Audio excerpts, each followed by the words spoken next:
மக்களே, நான் தான் உங்க மசால் சோறு. இன்னைக்கு நம்ம என்ன பார்க்க போறோம்னா, ஏற்கனவே நம்ம வீடியோ பண்ணிக்கிறோம். கருவாட்டு ஊறுகாய் நம்ம சத்தியமங்கலத்துல இருந்து ஒரு 200 கிராம் எங்களுக்கு செஞ்சு தர முடியுமா அப்படின்னு கேட்டுக்கிறாங்க கமெண்ட்ல. நம்ம அதை தான் இன்னைக்கு செய்ய போறோம். நாங்க எப்படி செய்யறேன்னு பார்த்தலாம். இப்ப நம்ம அடுப்பத்தை வச்சுக்கலாம். ஒரு பாத்திரத்தை வச்சுக்கலாம்.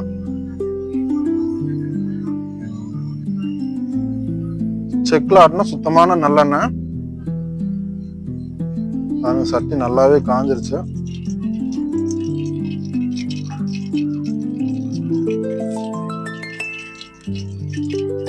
வெந்தயம்,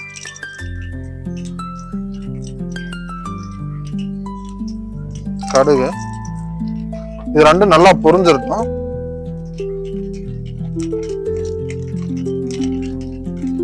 நல்லா பொரிஞ்சிருச்சு. இப்ப வெட்டி வச்ச பூண்டு, பச்சை மிளகாய், இது ரெண்டையும் நம்ம ஆட் பண்ணிக்கிறோம்.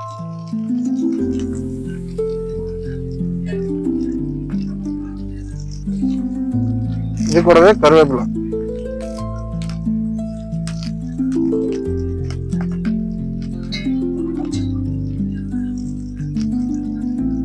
போட்டு நல்லா மிக்ஸ் பண்ணிக்கலாம். நல்லா வதங்கட்டும்.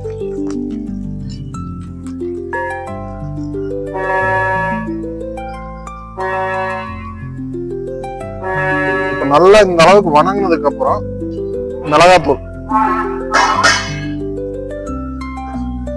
மிளகாத்தூள் வந்து ஒரு கொதி கருவாடு போடணும்.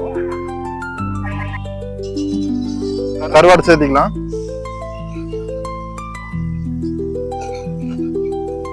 நம்ம நல்லா 3 டைம் நல்லா கழுவி வாஷ் பண்ணி வச்சிருக்கிறோம்.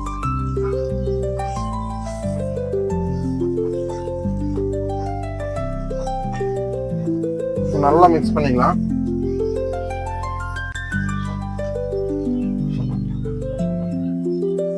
நல்லா மிக்ஸ் பண்ணோன்னா நல்லா கரைச்சி வச்சிருக்கிற 2 எலுமிச்சம்பழம் சைஸ் புளி,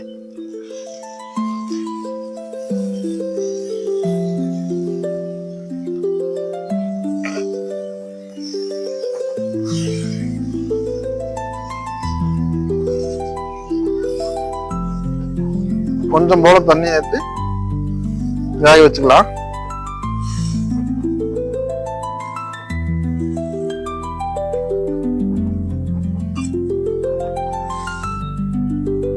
சால்ட் ஆட் பண்ணிக்கலாம்.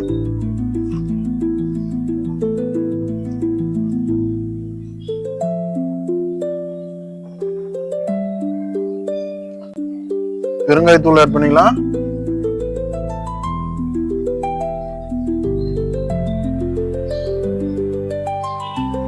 அவ்வளவுதான் மக்களே, ரொம்ப சிம்பிளா நம்மளுக்கு ஒரு நான்வெஜ் ஊறுகாய் இப்ப ரெடி ஆயிடுச்சு. இது ஒரு கொதி நல்லா கொதிஞ்சு எண்ணெய் பிரிஞ்சு வந்ததுன்னா கருவாட்டு ஊறுகாய் ரெடி. நம்ம அதுக்கப்புறம் எப்படி இருக்குன்னு டேஸ்ட் பண்ணி பார்க்கலாம்.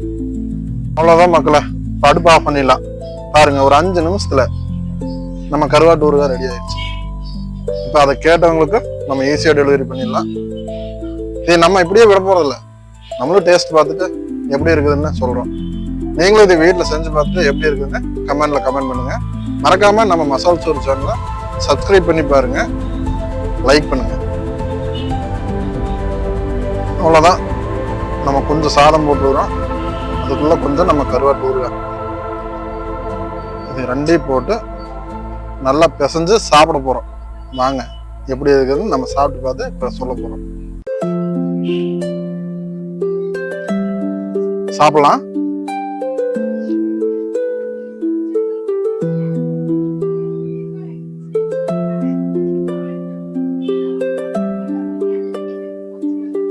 சாதத்துக்கு இது அவ்வளோ நல்லா இருக்கு. நீங்க சப்பாத்தி கூடயும் சாப்பிடலாம், புரோட்டா கூட வச்சு சாப்பிடலாம். மறக்காம இதே மாதிரி ஒரு தடவை நீங்க வீட்டில் செஞ்சு சாப்பிட்டு பாருங்க.